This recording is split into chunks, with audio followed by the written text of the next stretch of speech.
Bonjour à tous, Jean-Philippe Martin, kinésiologue spécialisé en baseball et coach chez Red Performance. Je suis avec Carl Gosselin, aussi coach chez Red Performance, thérapeute du sport spécialisé en baseball aussi. Donc, on est là présentement sur Monticule en ce moment, pas pour lancer aujourd'hui, mais vraiment parler un peu de nos différentes prises de balle, puis aussi qu'est-ce qu'on a vécu, qu'est-ce qu'on a vécu, mais qu'est-ce qu'on a vu dans notre vie aussi. Parce qu'on a quand même un bon passé en baseball, fait quoi, pas loin de 22 ans qu'on joue. Ouais, ça fait 22 ans, lancé pas mal aussi. Moi, j'ai arrêté mon parcours comme lanceur, rendu niveau junior, blessure et talent, je dirais. De ça, le talent. Moi, tu vois, j'ai lancé, je pense, dans ma vie, en vrai game, j'ai peut-être lancé 4 manches. Mais c'est 22 années que j'ai joué, j'ai catché pendant 22 ans. Ouais, Fait que moi, travailler avec les lanceurs, parler de balles à effet ou l'utilisation de certaines balles à effet dans certains types de comptes, c'est un peu mon dada, ça. Fait que tu sais, vraiment toute la tactique alentour de ça. Fait qu'on est. Mais tu sais, je suis quand même lancé, puis je lance souvent contre les jeunes ici qu'on a dans les facilités. Là. Très bon Fait lanceur contre les jeunes. Très bon lanceur, j'essaye. Okay. Mais essentiellement, on est là pour parler des types de balles qu'on lance. On a quand même un arsenal en termes de type de lancer qui est similaire, mais par contre, la façon qu'on l'utilise, puis la façon qu'on les. Notre prise de balle, ça change quand même beaucoup. Fait que tu peux commencer par le dire, on va que ça dit ton arsenal. Ouais, ben on va commencer super simple avec la rapide. Moi, je l'ai appris comme tous les jeunes. Là, moi, je viens d'un milieu où c'était ma mère m'a coaché. C'était des parents aussi. C'était un peu comme du coach de B, A aussi en une coupe. Puis là, rendu à un niveau un peu plus poussé. Moi, tu sais, mettons, quand je suis arrivé par au collège, la flèche, que là, j'ai commencé à avoir des entraîneurs qui étaient un peu plus spécialisés dans le pitching, défensif, bat, ces affaires-là. Mais avant ça, j'ai été coaché principalement par des parents. Fait que, tu sais, le bon vieux signe du Canadien, avec justement les doigts juste au-dessus de la couture. Fait que moi, c'est comme ça que je l'apprends tout le temps. Fait que comme ça, j'ai vraiment une bonne grip sur le dessus de ma balle. Fait que je donne un bon spin rate. Souvent, tu sais, j'ai pas la balle la plus rapide, sauf que souvent, je fais juste manquer de baril parce que ma balle, elle tombe pas rapidement, tu sais, au niveau de la plaie. Elle flotte vraiment ma balle rapide. Fait que justement, parce que j'ai un bon spin rate sur ma balle. Fait que bon vieux signe du Canadien, avec les deux doigts sur le dessus de la couture. Puis habituellement, moi, j'aime ça le prendre, le sein inversé. Réflexe. Ouais. Je sais pas pourquoi. L'ouverture vers la gauche. Là. Ouais, exactement, l'ouverture vers la gauche. Je sais pas pourquoi. J'ai un meilleur feeling, peut-être la longueur des doigts versus la couture aussi. Tu sais, la couture, on voit qu'elle monte. Ouais. Fait que quand je prends mon majeur, qui est vraiment un petit peu plus long que mon index, je sens vraiment la couture, je la grippe bien, tandis que de l'autre côté, je trouve que mon majeur est vraiment trop loin au-dessus de la couture, alors que mon index est au-dessus de la couture. Fait que l'ouverture vers la gauche, c'est un bon feeling que juste ma balle rapide doit vraiment centrer en arrière entre mon majeur et mon index pour avoir le moins de cotes possible ou de signes et essayer d'avoir la force seam le plus droite possible. Exact. Toi? Moi, moi, je parle pour toutes les personnes avec des petites mains ici. J'ai beaucoup plus de paumes que de doigts. Fait que, tu sais, de base, quand je joue défensivement, je prends toujours en 4 coutures. Pourquoi? Parce que c'est la balle qui a le moins de mouvement. Fait que, tu sais, moi, quand je catch puis je veux lancer une balle au deuxième but sur un vol de but, prendre une balle en tout aussi, c'est pas l'idéal parce que si elle se tasse, mais c'est un facteur de plus à gérer pour le joueur du deuxième but d'Arco qui reçoit ma balle. Fait que moi aussi, mettons, 4 coutures de base comme ça. Moi, ce que j'aime bien toujours expliquer aux jeunes, c'est que j'aime ça, tu sais, que sur le bout de nos doigts, on a un petit, comme un petit pulpe. Ouais. Fait qu'il y a un petit creux pulpeux, là, qui est à peu près juste, tu sais, on peut le pincer juste un petit peu ici, puis voir un peu que le doigt est un petit peu plus bombé vers l'extrémité du doigt. Donc, tu sais, j'aimerais vraiment savoir l'autre bord de la balle à ce moment-là. Mais tu sais, c'est ça, moi, mes doigts couvrent pas vraiment beaucoup le bord de la couture, ce qui n'a pas nécessairement un impact négatif, on va dire, mais c'est quand même quelque chose à prendre en considération. Puis moi, exactement, pouce en dessous. Par contre, quand je lance une 2 coutures. Rapide de couture. Fait que ça, c'est une 4 coutures. Pour ceux qui savent pas à la maison, pourquoi on appelle une rapide 4 coutures, c'est que quand je vais lancer la balle, ma rotation va afficher 4 coutures dans ma rotation. Fait que 1, 2, 3, 4. Fait que vraiment, la balle, à ce moment-là, est vraiment un effet rempli. On voit pas nécessairement les coutures qui sont bien définies sur la balle. Fait que vraiment, on peut juste voir une balle qui est majoritairement blanche. Du moment qu'on s'en va vers une rapide 2 coutures, on tombe un peu dans la famille des balles à effet qui ont du mouvement. Pas tout le monde est capable de lancer une balle à 2 coutures efficacement, mais tantôt on va parler de changement de vitesse. Moi, je suis plus un lanceur de style supination que pronation. Fait que pour moi, ce lancer-là, il va quand même relativement très bien. Puis je suis capable aussi de le sortir un peu avec un angle par moment. Fait que dans le cas de la 2 coutures, la façon que je l'apprends, moi, c'est relativement simple. Je pense qu'il y a plusieurs personnes qui apprennent de cette façon-là, mais moi, c'est ma façon de faire. Encore une fois, j'ai des petits doigts. Donc, je place vraiment mes 2 doigts à l'intérieur des 2 coutures, dans la portion un peu plus rapprochée des coutures et non dans la portion éloignée. Fait que quand moi je la prends à ce moment-là, je me sens que mes doigts sont à l'intérieur des 2 coutures, puis vraiment que mon majeur puis mon index peut s'appliquer une pression à l'intérieur des 2 coutures. Fait qu'à ce moment-là, on va avoir une balle qui va avoir plus un mouvement de se tasser vers la droite, qui va s'éloigner du bras lanceur à ce moment-là, qu'on pourrait vraiment expliquer. Pour les droitiers. Pour les droitiers, exactement. Le gaucher serait l'inverse. Fait que, tu sais, moi, contre un frappeur, la balle va s'éloigner de ce côté-là. Moi, je rajoute un élément supplémentaire, puis ça va vraiment venir se matcher avec mon deuxième pitch qu'on va parler tantôt. Mais tu sais, ma rapide capture, j'ai plus tendance à lancer sur le dessus, puis ma double capture, j'ai plus tendance à lancer sur le côté ici. C'est point de relâchement significativement différent. On veut éviter ça comme lanceur. Par contre, ça va venir très complémentaire avec 2 autres lanceurs que je lance. Fait que c'est ça. Fait que moi, c'est un peu la Two-Sim. T'en lances une, toi, une Two-Sim? J'en lançais un peu avant, mais ça l'a jamais été vraiment montré dans mes catégories des affaires-là. Parce que justement, c'était les parents qui coachaient un peu plus. Fait que c'était souvent la 4-Seam. Puis avec mes amis, avec mes chums, c'est là que j'essayais la 2-Seam, différentes prises. Mais j'ai vraiment un action, quand j'étais un peu plus jeune, qui était vraiment on top.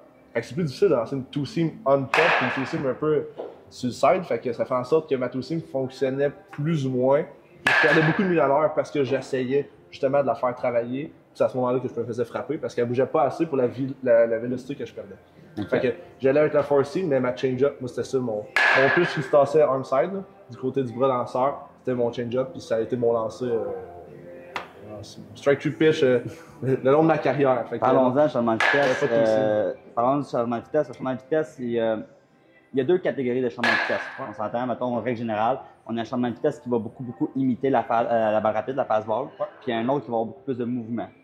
Je pense que tout le monde a des change-ups un peu différents. Fait que, tu sais, parle-moi donc comment tu apprends, puis tu sais, c'est quel type de changement de vitesse que tu lances à ce moment-là. Tranquillement, moi, j'ai adopté le change-up qui tasse un petit peu, mais qui va vraiment ralentir puis dropper en dessous du bat. Fait que, encore une fois, je vais 4 coutures, une balle qui est un petit peu plus lente parce qu'il y a plus de coutures qui pointent dans le vent. Fait que j'utilise les 2 doigts du centre ici, vraiment pour imiter la signature d'une balle rapide. Puis je fais pas le cercle sur le côté, comme que beaucoup enseignent. Je fais le cercle en dessous avec mon pouce et mon petit doigt. Ah ouais? Ouais, exactement. J'ai pas assez de doigts pour faire ça. Ça, bon, ils se rendent pas, là. Tu me rends pas, là. Fait comme ça, mon index, qui est vraiment sur le côté, que je mets vraiment sur la couture qui est la plus en avant de la balle, c'est ce doigt-là qui va essayer de relâcher la balle en dernier. Ton index? Ouais, mon index. Fait que ça fait en sorte que je lâche ma balle vraiment le plus droite possible. Mon index va appliquer une petite pression qui va faire tasser la balle légèrement parce que j'aurai pas un gros mouvement de pronation, moi, vu que je vais vraiment aller la flatter.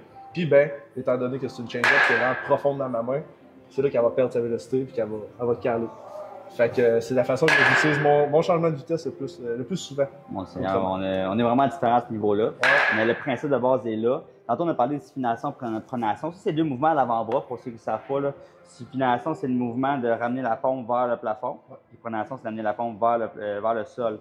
Il y a 2 types de lanceurs. Souvent, est-ce que tu es un pronateur, es-tu un supinateur? Moi, je suis 0 un pronateur.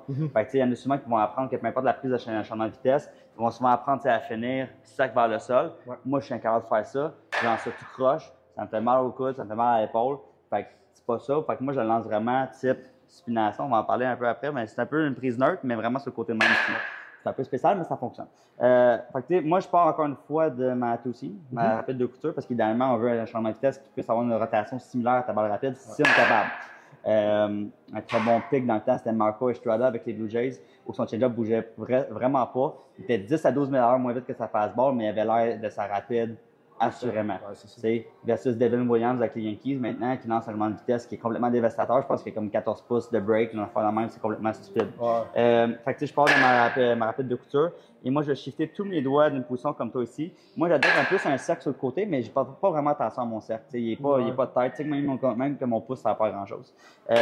Contrairement à toi, là, moi, mes 2 doigts qui vont lâcher la balle, c'est mes 2 doigts du centre. Parce que moi je lance vraiment une balle avec un principe de sur le côté comme ça ici. Fait que je lâche la balle dans la main puis je la flatte sur le côté. Fait que pas une rotation un peu plus comme ça. C'est un peu différent de ma Two-Seam. Mais à ce moment-là, c'est comme ça que moi je vais flatter la balle. L'autre chose que moi je fais qui n'est pas par rapport à ma prise, c'est que je vais souvent rentrer mes orteils dans mon pied dans l'air. Fait que tu sais, en faisant ça, à ce moment-là, je peux essayer de visuellement dégager autant de puissance que je peux comme avec ma fastball. Visuellement, je vais vouloir lancer fort, mais parce que j'enlève l'implication de mes orteils dans ma poussée, je perds quand même à peu près une vingtaine de pourcents au niveau du déploiement de force qu'on pourrait avoir. Mais c'est ça. Fait que comme ça ici, j'allonge vraiment en avant de main, puis vraiment mon sac ferait face vers le plafond. Fait que tantôt, comme on parlait, j'ai une Two-Seam que je lance un peu sur le 45 ici. Si j'avais juste ça comme lancé à cette position-là, ça serait un peu problématique parce que ce serait facilement identifiable. Mais parce que je suis capable de jumeler ça avec un changement de vitesse dans le même arm slot, fait que la même place où je lâche la balle à ce moment-là, je suis capable d'avoir un bon effet sur les frappeurs. Pour moi, tu me corrigeras, je me trompe si c'est tantôt qui est placé d'ailleurs, mais je pense pas que mon changement de vitesse bouge tant que ça. C'est un bon changement de vitesse. Est-ce qu'il bouge? Mais c'est surtout qu'est-ce qui va vraiment aller démystifier les frappeurs. C'est vraiment, mettons, tu sors une Two-Seam, puis que tu as le même funnel, ta change-up, tu sais, le même, je te dirais, 10 pieds, c'est le même lancer. Ouais. Sauf juste qu'il y en a un qui va 10 000 heures de moins. Fait que c'est là que les gars, ils sont juste, ils figent ou bien ils swingent vraiment en avance, puis que là, t'es avec ta change-up. Mais c'est pas le pitch qui a le plus de run horizontal ou qui va Non, vraiment. si je cherche pas à aller chercher non plus. Puis ceux qui sont pas familiers avec ça, le principe du funnel, du tunnel, c'est de s'assurer qu'on le voit souvent pour les lanceurs des lignes majeures, puis je pense que c'est une des choses les plus importantes pour un lanceur sur les lignes majeures, c'est que si on est capable d'identifier le lancer que tu vas lancer avant même que tu l'aies lâché ou dès que tu l'as lâché, on a un problème. Fait que tu es capable de le cacher. Fait que ça veut dire que du moment, dans une certaine distance, du moment que la balle est relâchée de la main jusqu'à l'arrive au frappeur, pendant une certaine distance, tous les pitches d'un même lanceur passent dans le même corridor. Fait que les balles sont identiques, puis après ça, ils peuvent se disperser en fonction du mouvement ou la pression que tu as appliquée sur la balle. Fait que le plus longtemps que les pitches restent dans le même corridor, le même tunnel, le plus dévastateur ça va être. Fait que c'est ce principe-là que je tente de répliquer moi par rapport à ça. Fait que vraiment avoir un principe de two-seam ici, puis mon change-up ici, puis moi je cherche tout le temps à l'envoyer dans les pieds du catcher. Moi, je cherche rarement à lancer une prise avec mon changement de vitesse. C'est un pitch à swing. Dans le peu des cas, je sac à terre puis ça me set up un autre type de lancer. Mais pour moi, ça n'a jamais été une intention de lancer ce pitch-là pour une prise. C'est d'aller chercher un swing là-dessus. Puis 3/4 du temps, honnêtement, ça marche quand même relativement bien. Exact. Moi aussi, quand j'étais plus jeune, vu que c'était justement mon pitch que j'utilisais tout le temps pour aller chercher des strikeouts, j'utilisais souvent ce change-up-là, justement, soit entre la plaque puis le catcher, ou bien justement un petit peu à l'extérieur du frappeur, fait que ce soit un gaucher, que ce soit un droitier. Quand j'étais un peu plus jeune, je la lançais, peu importe c'était qui, peu importe son approche à lui, puis ça fonctionnait relativement bien parce que je était juste en dehors de la zone. Ou bien souvent, plus que je grandissais, plus que je l'utilisais pour avoir des mauvais contacts. Étant donné que j'avais pas une fastball qui était dévastatrice avec un change-up qui était de 10 000 heures de moins, ben là j'utilisais mon change-up pour justement aller chercher des roulants au sol, mettons à la réco pour aller faire un double jeu, ces affaires-là, parce que c'était plus compliqué d'aller chercher des strikeouts sur le change-up. Fait que c'était vraiment peut-être plus ma cour un petit peu plus vieux qui était meilleure, mais mon changement de vitesse, je l'utilisais dans une autre application totalement différente que pour les strikeouts. Puis là, tu as parlé de terme des courbes, fait que rentrons dans le sujet. Parce que je pense qu'on diffère quand même sur la prise de balle puis comment on la lâche les deux. C'est comment on l'a appris, je pense, parce que je pensais à tous les jeunes que moi et Jean-Philippe, on n'a pas la même courbe, on ne l'enseigne pas de la même façon. Mais comme tous les lanceurs, il faut que tu utilises celui qui marche mieux pour toi. Oui, c'est ça. Prends la prise de balle. Tu sais, on sait que tu aimes pas Trevor Bauer. Lui, il lance vraiment la courbe en appliquant une pression à l'extérieur. Tu vas créer le même type de rotation qu'on ferait normalement sur la courbe de la façon que nous on le fait. Mais si c'est ça qui marche pour la personne, à ce moment-là, vas-y avec. Fait que, j'encourage les jeunes à essayer toutes sortes de types de prises de balle ou de façon de lancer une balle à effet avant de pouvoir statuer sur celle-là. Fait que, montre-là comment toi tu tiens, puis je passe à la mienne après. Là. Position de U. Moi, je te lance en U. J'aime ça dire en U, mais tu sais, le fer à cheval ouvert vers le haut ou bien l'ouverture, comme tu as dit tantôt, vers le ciel. Puis vraiment, à venir appliquer les deux doigts à l'intérieur des coutures, un peu comme tu disais tantôt avec ta two-seam, à l'intérieur des coutures ici. Puis le pouce, encore une fois, le plus central possible, je vais essayer de vous montrer ça, le plus central possible avec mes doigts, justement pour qu'elle soit en mesure de sortir vers le ciel quand elle va lâcher, ou sur le côté, si je veux un peu plus, qu'elle soit de style slider, facilement, sans qu'il y ait trop de friction. C'est vraiment ma prise idéale, puis ça a toujours été plus dos 6 de mon côté, fait que dos 6, on parle d'une horloge, fait que midi 6. Elle descend beaucoup. Ouais, ben c'est ça, tu sais, fait que je lâche vraiment on top, étant donné que je suis moins arm side, hein, sur le côté, je suis plus on top, fait que je lâche vraiment je casse mon poignet, comme on dit, là, pour qu'elle passe un peu plus dessus, puis qu'elle fasse juste tomber, vraiment dans le centre, dans la zone de prise, ou encore une fois, entre la plate et le receveur. Fait que c'est vraiment ma prise de tous les jours de ma courbe. Moi, c'est ça. Moi, c'est complètement l'inverse. Moi, je la prends à la partie ouverte, parce que je sais pas, c'est comme mon tic d'avoir. Parce que moi, quand je la prends, j'ai pas d'espace entre ma main et la balle. Il y en a qui ont. Moi, j'ai pas assez de doigts pour faire ça. Fait que moi, elle est vraiment est dans ma main complètement ici. Fait que moi, je suis vraiment dans la partie ouverte de la balle. Même principe, mon majeur est à côté contre la couture, non sur la couture. Et j'ai quasiment pas de pression sur mon doigt ici. La seule raison pourquoi je ne le mets pas dans les airs, c'est que ça paraîtrait lorsque je lance la balle. Fait que je le mets dessus, mais tu sais, mon index participe quasiment pas. Puis mon pouce à l'intérieur de la couture ici. Puis moi, je lance dans la même prise, j'ai deux arm slots encore une fois, aller chercher curveball un peu plus ici en haut, la balle qui sort vraiment sur-dessus mes doigts ici, ou j'ai le slider ici sur le côté qui va matcher mon arm slot. Moi, je suis un type de lanceur, j'ai pas toujours eu le meilleur bras, là, je m'arrange quand même pas pire. Mais tu sais, je suis pas le genre du gars qui lançait 90 ça bute. Fait qu'à ce moment-là, le fait d'aller chercher une variabilité au niveau du relâchement de la balle puis de où la lâcher, ça vient me donner un avantage supplémentaire. Ce que vous devriez explorer comme lanceur, si pour toi la vitesse c'est peut-être un facteur limitant, mais peut-être explorer un peu plus de balles à effet ou des façons de lancer la balle. Du moment que tu le pratiques, c'est pas arrivé avec ça. Fait que c'est vraiment en position ouverte ici. Puis moi, c'est vraiment juste en Catherine Crochet, comme tu l'as dit. J'essaie de quand je sors puis de lancer, d'avoir le poignet comme ça. Évidemment, mon poignet n'est pas comme ça quand je lance la balle. Mais c'est l'intention que j'ai là pour éviter que ma main ouvre, je me ramasse la paume vers le haut puis que ma courbe soit vraiment flat. Ça, c'est quand même dévastateur. Dans un jeune âge, les jeunes font souvent ça. vu que ce qui passe souvent, les doigts, c'est une balle rapide, en arrière, puis le poignet cassé un petit peu, parce qu'ils veulent se rendre loin, fait qu'ils vont essayer de la lancer, puis de la flatter par en dessous. Ils vont avoir le même feeling quand ils vont essayer de lancer le courbe, de passer en dessous de la balle. C'est vrai qu'elle est super flat ou qu'elle marche pas.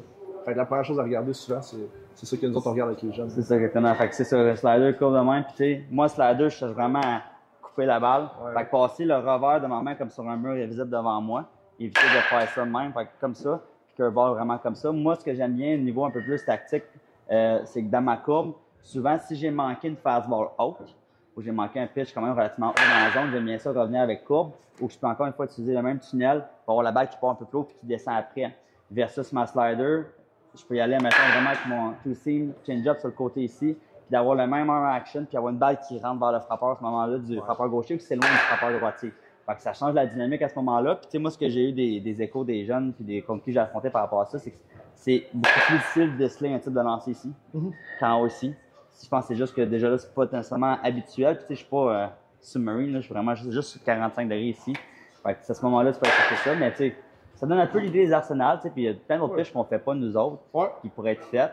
Mais à ce moment-là, n'importe quel type de pitch que le jeune ou le joueur décide d'utiliser, c'est de la pratique après ça. C'est de la pratique, puis c'est de tester des choses. Puis, tu sais, justement, on est dans un ère en 2025 où c'est que YouTube, TikTok, les affaires-là, justement, nous autres, on fait des vidéos un petit peu pour qu'il y ait des jeunes qui nous suivent aussi, puis qui puissent explorer ces différents types de lancers-là. Puis, tu sais, t'as sûrement développé ta courbe parce que t'as lancé dans un pitch and catch au parc du coin de la rue. En tout cas, si c'est pas ton cas, moi, c'est le mien.